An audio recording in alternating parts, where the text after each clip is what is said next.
Salutations, chers frères, chères sœurs de la lumière.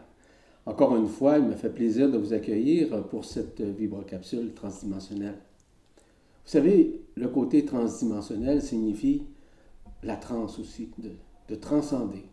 Signifie aussi une translation, c'est-à-dire un transfert d'énergie. Ça veut dire quoi aussi? C'est un transfert vis-à-vis de notre transformation intérieure. À partir du moment où nous comprenons ça, il y a des changements qui se réalisent à l'intérieur de soi. Il y a l'émerveillement qui se crée. Il y a une nouvelle joie qui se manifeste à travers la conscience. Alors, ces vibrocapsules permettent justement d'ouvrir un nouveau champ de conscience à l'intérieur de vous, ce qui vous permet nécessairement d'ancrer votre lumière, mais aussi de la manifester, voire même de la rayonner, à partir du moment où vous êtes dans le cœur, c'est-à-dire dans la vibration du cœur. Le cœur est omniprésent en vous. Votre cœur, c'est votre vérité. Ce que je vous amène, ce que je réponds, sont en partie des vérités, qui sont surtout des vérités en ce qui vous concerne personnellement. Encore une fois, je vous remercie infiniment de poser ces questions-là. Je vous le répète, ces questions permettent à d'autres personnes de répondre à leurs propres questionnements. Encore une fois, je suis accompagné aujourd'hui par mon épouse Marie-Josée, qui m'aide et qui pose des questions. Je vais vous dire simplement que ces questions-là, je ne les lis jamais avant. Jamais.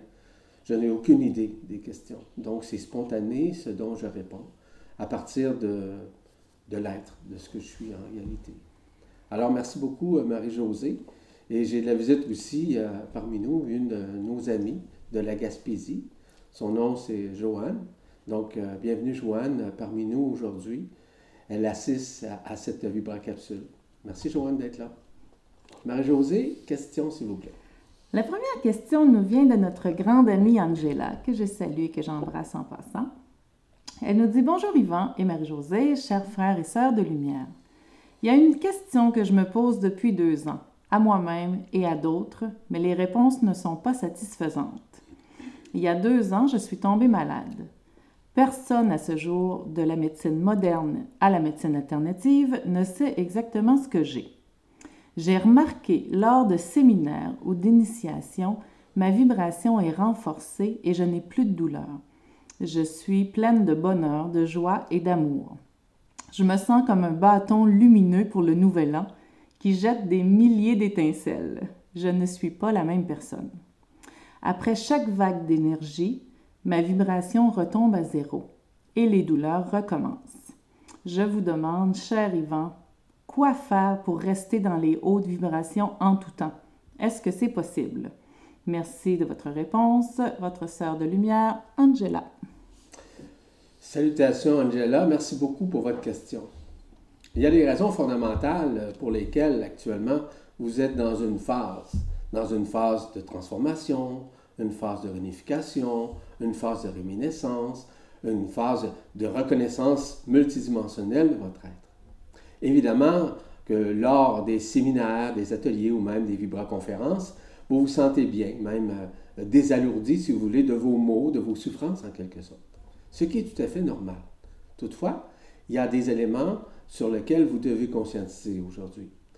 C'est que vous êtes encore sûrement dans des attachements psychologiques, des attachements affectionnels, c'est-à-dire des affects qui affectent encore votre conscience. Ce qui fait en sorte que ça vous maintient dans des attachements, puis les attachements font partie nécessairement des dualités. Ces dualités-là sont manifestes à l'intérieur de vous, parce qu'à quelque part, il y a un grand sentiment de culpabilité à l'intérieur de vous, un grand sentiment de regret, un grand sentiment de peur. Donc, lorsque vous sortez, par exemple, vous avez terminé de regarder un séminaire ou d'y assister, vous retombez nécessairement dans ces dualités, c'est-à-dire dans les attachements affectifs que vous avez, les attachements émotionnels que vous avez vis-à-vis vous-même, vis-à-vis les autres, vis-à-vis votre famille, vis-à-vis les êtres qui vous entourent généralement, de peur de vous éloigner. Vous n'avez pas à vous éloigner, vous avez seulement qu'à être dans l'être. Et à partir du moment où vous êtes dans l'être, automatiquement, vous ne pouvez d'aucune façon vous dissocier de votre être-té, parce que votre être-té est multidimensionnel, je vous le rappelle. Ce qui est important, c'est surtout d'observer ce dont vous avez à vous détacher. Ça peut être simplement des choses qui vous entourent, de la matérialité, ou encore des peurs que vous maintenez vis-à-vis les autres, ou encore le fait que vous avez un sentiment profond de vouloir sauver les autres, de pouvoir, et surtout, et j'ajoute à ça, peut-être une peur de mourir. C'est une façon, c'est subtil ce dont je vais vous dire. La peur de mourir, c'est bien ancré, si vous voulez, à l'intérieur de vous, dans les méandres du temps, dans les méandres de votre vie actuelle, ainsi que dans vos vies antérieures. Donc, cette peur est fondamentale en vous et bien inconsciemment, vous la vivez, cette peur. Et elle vous ramène nécessairement dans, on pourrait dire, dans l'absence de votre être, au lieu d'avoir une absence de doute ou une absence de peur. Vous n'avez pas suffisamment, si vous voulez, d'éveil à l'intérieur de vous pour pouvoir le percevoir à cause du fait qu'il y a trop encore d'attachement vis-à-vis de votre vie et que les peurs vous maintiennent encore, si vous voulez, dans les dualités. Les dualités avec votre famille, les dualités avec vos enfants, avec vos petits-enfants, peu importe. Ce qui est important, c'est que vous réalisiez en ce jour que ce sont tous des attachements et que vous devez vous détacher essentiellement de votre ancien pour pouvoir vous renouer au présent. Et le renouement avec le présent se fait quand? C'est quand vous assistez, par exemple, au séminaire, aux ateliers ou même à des vibroconférences. Merci, Angela, pour votre question. La prochaine question nous vient de Patrick, qui nous dit « Bonjour Yvan, merci pour vos vibracapsules qui nous aident à comprendre certaines choses. J'ai travaillé pour maîtriser la peur, l'ego, le mental, et ça marche plutôt bien. C'est pas à 100%, mais c'est pas très loin. Depuis presque 1 an, je perçois des êtres. Ils ne sont pas dans la matière. Ils sont partout, dans et hors de la maison, les murs, le sol. Je perçois les contours des yeux et du corps. Certains ont le contour d'un corps bleuâtre, d'autres blanc foncé. Certains sont sur des moyens de transport, debout ou assis, où ils rentrent dans quelque chose. D'autres sont dans leurs moyens de transport. Je perçois le contour et les ou le propulseur de leurs moyens de transport quand ils accélèrent. Ils me montrent leurs visages qui sont vivants, animal, humanoïde, une tête ou les images de petits gris, des grands blancs, têtes rondes avec des grands yeux ronds, certains avec des ailes, des personnes jeunes, âgées, barbues, pas barbues.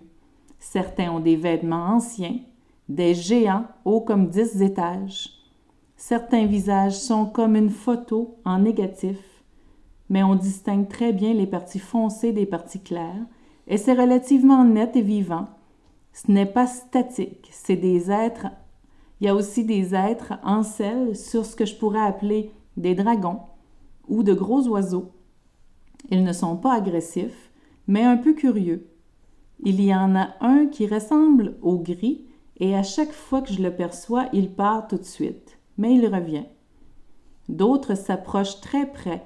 Si je leur tends la main, je ne sais pas expliquer, je dirais qu'ils mettent leurs mains sur la mienne, et une sensation est très perceptible. Une force aussi après leur avoir demandé de pousser sur ma main vers le bas. Certains ont des habits, mais pas de notre temps. Je pense plus à l'époque de l'Égypte ou Inca. D'autres sont habillés comme des moines avec un capuchon. Je m'arrête là, sinon je peux vous écrire 10 pages. J'essaie de savoir ce que je dois faire avec tout ça. Et je ne trouve pas. C'est pour cela que je me tourne vers vous, en espérant avoir une réponse à tout ça. Vous et votre dame, je vous remercie d'avoir pris le temps de me lire. Que l'amour, la paix vous remplissent le cœur. Patrick. Merci Patrick pour votre question qui est quand même assez longue à lire. Mais je ne vous blâme pas. Très intéressante. C'est intéressant. La première des choses, c'est que vous n'avez absolument rien à faire. Ce qui vous est présenté présentement, c'est simplement vos lignées interstellaires qui se pointent devant vous. Peu importe les lignées. Il y en a plusieurs. Vous pouvez en avoir 2, vous pouvez en avoir 5, vous pouvez en avoir 10, dépendant toujours de votre vécu existentiel, mais surtout pas dans l'existence humaine, mais surtout dans votre existence systémique, c'est-à-dire dans des systèmes d'univers, dans des mondes unifiés, ou encore dans des dimensions supérieures où vous avez eu déjà accès. Rappelez-vous que vos liens interstellaires sont tous et toutes à l'intérieur de vous. Évidemment que je pourrais vous en nommer une multitude de ce dont vous m'avez dit, mais évidemment que ce n'est pas le but de l'exercice aujourd'hui. Ce qui est important, c'est de réaliser que ce sont généralement vos liens interstellaires. Je ne sais pas si vous avez eu l'occasion d'aller voir sur la presse galactique, il y a des gens qui s'inscrivent, pour obtenir leur ligne interstellaire. Je ne sais pas si vous l'avez fait. Bien, vous pouvez le faire, c'est certain, mais je vais vous dire très honnêtement, nous sommes dans une attente à peu près de 2 ans. Pourquoi? Bien, je ne veux pas vous décourager, c'est simplement de lâcher prise là-dessus. Continuez à les percevoir. Ils sont, en l'occurrence, des projections de vous-même que vous voyez, autant sur un plan éthérique, holographique, qu'anthropomorphique. Tous ces mécanismes-là sont à l'intérieur de vous et vous pouvez les projeter directement. À partir de quoi? À partir de votre conscience? En partie. À partir de votre tête? Aucunement. Mais à partir de votre cœur. Tout provient du cœur. Et lorsqu'il se pointe, il se pointe de cette façon-là. Et je vous invite simplement à en être l'observateur de ces entités, de ces frères et sœurs intergalactiques qui font partie intrinsèquement de vous. Rappelez-vous que vous faites partie de ces êtres-là, mais ils font également partie de vous, au même titre. Merci Patrick pour votre question. La prochaine question nous vient d'Édith qui dit « Bonjour, quel est le message suite à cette expérience que j'ai vécue? Un soir, en prenant le frais sur le bas de ma porte, il faisait nuit et tout à coup, j'ai eu une vision d'une lumière blanche de forme allongée et ondulante comme un ver de terre, puis une lumière verte. Elles étaient toutes les deux face à face, comme si elles étaient en train de danser. Même les yeux fermés, je les voyais.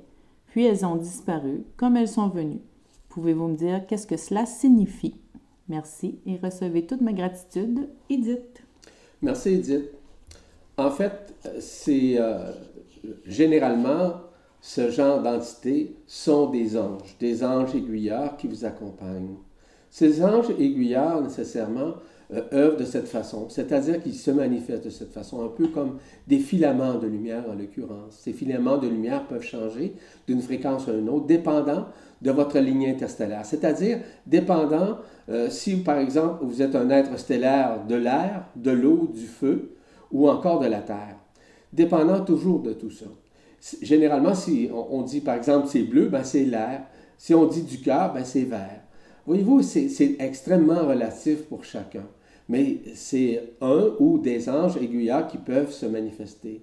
En ces temps-ci, présentement, il y a beaucoup de légions angéliques qui se manifestent à travers nous, à travers les consciences, à travers notre plan planétaire, à travers notre système solaire.